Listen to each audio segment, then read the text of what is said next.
Asia কাপে B গ্রুপে Bangladesh. Asia কাপের চূড়ান্ত সূচি ঘোষণা করল এসএসসি। প্রিয় দর্শক, আসসালামু আলাইকুম। সম্প্রতি ঢাকায় অনুষ্ঠিত হয়েছে এশিয়ান ক্রিকেট কাউন্সিলের এসএসসি বার্ষিক সাধারণ সভা। সেই সভায় এশিয়া কাপের ভেন্যু ও সূচি নিয়ে আলোচনা হলেও তখন চূড়ান্ত সিদ্ধান্ত নিতে পারেনি এশিয়ান ক্রিকেটের সর্বোচ্চ সংস্থা।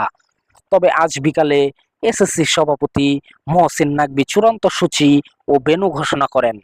এসএসসি সভাপতির ঘোষণার কয়েক ঘন্টা পরই আনুষ্ঠানিকভাবে এবারের এশিয়া কাপের সময়সূচি ঘোষণা করেছে এসএসসি।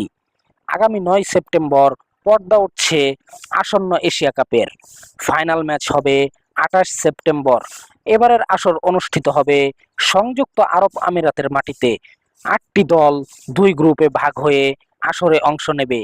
বাংলাদেশ পড়েছে বি গ্রুপে, তাদের সঙ্গী শ্রীলঙ্কা, আফগানিস্তান ও হংকং।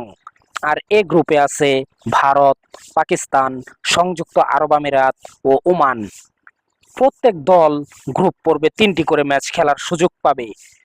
11 সেপ্টেম্বর হংকং এর বিপক্ষে ম্যাচ দিয়ে আসর শুরু করবে বাংলাদেশ। টাইগারদের পরের ম্যাচ শ্রীলঙ্কার বিপক্ষে 13 সেপ্টেম্বর। আর 16 সেপ্টেম্বর গ্রুপ পর্বে নিজেদের শেষ ম্যাচে আফগানিস্তানের বিপক্ষে খেলবে বাংলাদেশ।